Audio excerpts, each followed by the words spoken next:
तो आज हम एक्सप्लेन करेंगे मूवी सीक्रेट एडमायरर को, जो कि 1985 में रिलीज हुई थी। यह कहानी है एक 16 साल के लड़के माइकल की, जिसे अपने स्कूल के लॉकर में से एक लव लेटर मिलता है। उस लेटर पर कोई भी साइन नहीं था, लेकिन माइकल को लगता है कि शायद ये लव लेटर उसकी क्रश डेबोरा ने उसे भेजा है। अब किसी न किसी तरह उन दोनों की बात आगे बढ़ जाती है, यानी कि वो दोनों एक दूसरे को डेट करने लगे थे। लेकिन बाद में माइकल को पता चलता है कि वो लेटर डेबोरा ने नहीं भेजा था। तो आइए जानते हैं पूरी कहानी को, लेकिन उससे पहले आप सब लोग वीडियो को एक लाइक जरूर कर दें। मूवी की स्टार्टिंग में हम एक अननोन लड़की को एक लव लेटर लिखते हुए देखते हैं। वो लड़की उस लव लेटर को स्कूल के लॉकर नंबर 425 में छोड़ देती है। तभी एंट्री होती है हमारी मूवी के मेन कैरेक्टर माइकल की। माइकल अपने लॉकर में से सभी फालतू सामान को स्कूल की डस्टबिन में डाल रहा था और वो उस लेटर को अपनी मैगजीन बुक में रख लेता है। अब वो वहाँ से भागकर अपनी क्रश डेबोरा से मिलने उसकी क्लास के बाहर चला जाता है।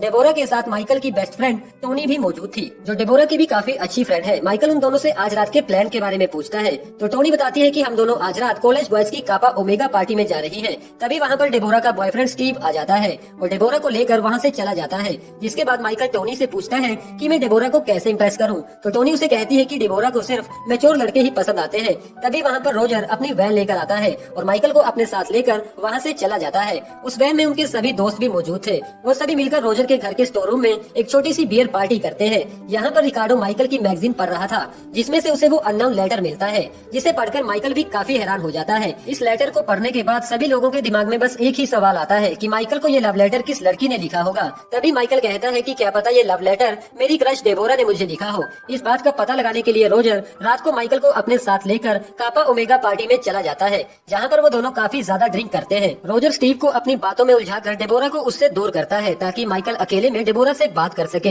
माइकल ड्रिंक के नशे में डेबोरा से उस लव लेटर के बारे में पूछता तो है, लेकिन डेबोरा इस बारे में कुछ भी नहीं जानती थी। स्टीव माइकल को डेबोरा के साथ फ्लर्ट करते हुए देखकर माइकल पर काफी ज्यादा गुस्सा होने लगता है। स्टीव माइकल से पूछता है कि आखिरकार तुम्हें इस पार्टी में किसने इनवाइट किया। तभी टोनी वहाँ पर आकर कहती है कि माइकल को इस पार्टी में मैंने इनवाइट किया था। जिस बात पर माइकल और रोजर मौका देखते हुए वहाँ से भाग जाते हैं। स्टीव और उसके दोस्त उनका पीछा कर रहे थे। वो लोग स्टीव और उसके दोस्तों से तो बच जाते हैं, लेकिन इन सब में रोजर की वैन काफी बुरी तरह से टूट जाती है। आधी रात के बाद माइकल टोनी से बात करने उसके घर चला जाता है और उसे अपने पेरेंट्स को बिना बताए ही घर से बाहर आने के लिए बोलता है। यहाँ पर माइकल टोनी को उस लव लेटर के बारे में बताता है। अब टोनी माइकल से कहती है कि अगर तुम डेबोरा को पसंद करते हो तो तुम्हें भी उसे एक अननोन नाम से लव लेटर भेजना चाहिए। टोनी को घर छोड़ने के बाद वापस अपने घर आकर माइकल डेबोरा के लिए एक लव लेटर लिखने की कोशिश करता है। अगली सुबह माइकल के सोते समय उसका छोटा भाई जेफ माइकल के वॉलेट में से कुछ पैसे चुरा रहा था। यहाँ पर जेफ को वो स्कूल वाला लव लेटर भी मिलता है। जेफ लंच करते समय वो लव लेटर अपने डैड की ऑफिस बुक में छिपा देता है। जेफ और माइकल की मॉम कूनी उनके डैड जॉर्ज से पूछती है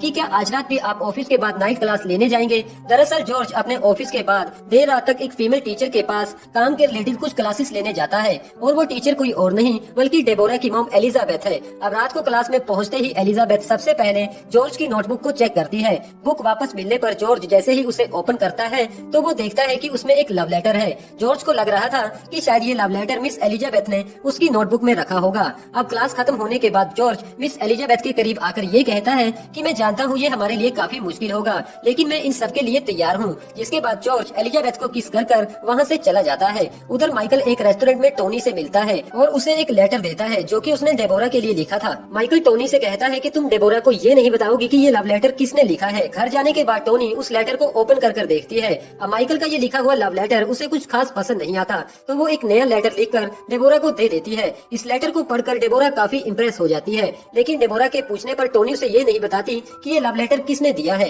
टोनी के जाने के बाद डेबोरा के पास उसका बॉयफ्रेंड स्टीव आता है। स्टीव से डरकर डेबोरा वो लव लेटर अपनी मॉम के पर्स में छिपा देती है, जो बाद में डेबोरा के डैड लू को मिलता है, जो कि एक स्ट्रिक्ट पुलिस ऑफिसर है। अब लू को अपनी वाइफ एलिजाबेथ पर शक होने लगता है। अगले दिन टोनी माइकल को बताती है कि डेबोरा को तुम्हारा दिया हुआ लव लेटर काफी पसंद आया है, तो तुम्हें शायद उसके लिए एक और लव लेटर लिखना चाहिए। अब टोनी को माइकल का दूसरा लिखा लेटर भी पसंद नहीं आता, तो वो उस लेटर को भी अपने हिसाब से चेंज कर डेबोरा को दे देती है। अब डेबोरा इतनी इम्प्रेस हो चुकी थी कि वो उस पर्सन से मिलना चाहती थी जिसने उसके लिए ये लव लेटर लिखे हैं। तो टोनी रात को उन दोनों की मीटिंग फिक्स कर देती है। उधर नाइट क्लास के समय मिस एलिजाबेथ को अपने पर्स में से एक लव लेटर मिलता है। यहाँ पर मिस एलिजाबेथ को लग रहा था कि शायद ये लव लेटर जॉर्ज ने लिखा है। जिसके बाद अब फाइनली मिस एलिजाबेथ और जॉर्ज के बीच एक अफेयर शुरू हो जाता है और वो दोनों कहीं बाहर घूमने चले जाते हैं, लेकिन लू उन दोनों पर नजर रखे हुए था। उधर डेबोरा माइकल से काफी ज्यादा इम्प्रेस थी, तो वो स्टीव को छोड़कर माइकल को डेट करने लगती है। अब माइकल डेबोरा को लेकर कॉग पार्क में चला जाता है, जहाँ पर वो दोनों गाड़ी में ही एक दूसरे के साथ इंटीमेट होने लगते हैं। वहीं दूर बैठी टोनी भी ये सब कुछ देखकर काफी सैड फील कर रही थी। तभी माइकल की कार के पास जॉर्ज अपनी कार लेकर एलिजाबेथ के साथ वहाँ पर पहुँचता है। लू अभी भी उन दोनों पर नजर रखे हुए था। उधर स्टीव कॉग पार्क में हर जगह डेबोरा को ढूंढ रहा था। उसे डेबोरा और माइकल का सच ना पता चले,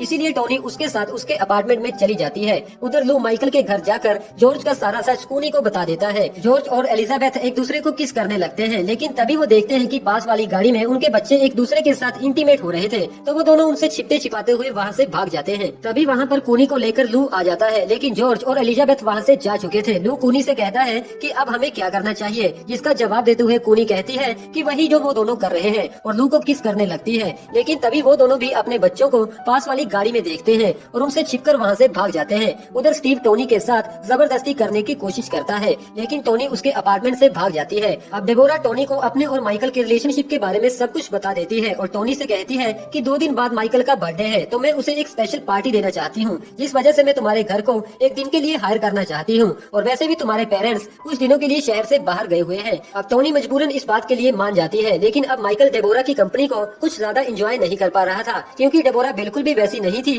जैसा कि माइकल ने सोचा था। अब टाइम आता है बर्थडे वाली नाइट का। केक कट करने के बाद डेबोरा माइकल से कहती है कि मेरे पास तुम्हारे लिए एक सरप्राइज है, जिसके बाद वो माइकल को अपने साथ लेकर एक रूम में चली जाती है। ये देखकर टोनी और ज्यादा सैड हो जाती है। उधर माइकल और डेबोरा की फैमिलीज एक पार्टी पर इकट्ठा होती हैं और अपनी गलत फहमियों की वजह से एक दूसरे के साथ फाइट करने लगती है। वहीं दूसरी तरफ कमरे में माइकल और डेबोरा एक दूसरे के साथ इंटीमेट नहीं हो पाते, क्योंकि माइकल डेबोरा के साथ कंफर्टेबल फील नहीं कर पा रहा था। लेकिन डेबोरा माइकल से कहती है कि ये बात तुम बाहर जाने के बाद किसी को भी नहीं बताओगे। अब पार्टी खत्म होने के बाद माइकल डेबोरा को उसके घर छोड़कर वापस अपने घर चला जाता है, जहाँ पर उनके पेरेंट्स एक लव लेटर को लेकर एक दूसरे के साथ फाइट कर रहे थे। लेकिन माइकल उन्हें कहता है कि ये लव लेटर तो मेरा है, जिससे उनकी सारी गलतफहमी दूर हो जाती है। और ऐसा ही कुछ डेबोरा के घर पर भी होता है। अब उनके पेरेंट्स की सभी प्रॉब्लम सॉल्व हो चुकी थी, लेकिन माइकल को कुछ भी ठीक नहीं लग रहा था, तो वो टोनी के पास जाता है और उसे कहता है कि मैं डेबोरा को छोड़कर तुम्हें डेट करना चाहता हूँ, और मेरा यकीन मानो हमारे बीच कुछ भी नहीं हुआ है। लेकिन टोनी माइकल की एक नहीं सुनती। अगले दिन डेबोरा वो लेटर्स लेकर माइकल के पास आती है और उससे पूछती है कि मुझे बताओ ये लेटर्स तुमने लिखे हैं या फिर किसी और ने। माइकल उन लेटर्स को देखते हुए कहता है कि ये वो लेटर्स नहीं है जो कि मैंने तुम्हें लिखे थे। इन सब के बाद माइकल उन लेटर्स की हैंडराइटिंग को अपने लॉकर वाले लेटर से मैच करता है और वो समझ जाता है कि वो सभी लेटर टोनी ने लिखे थे।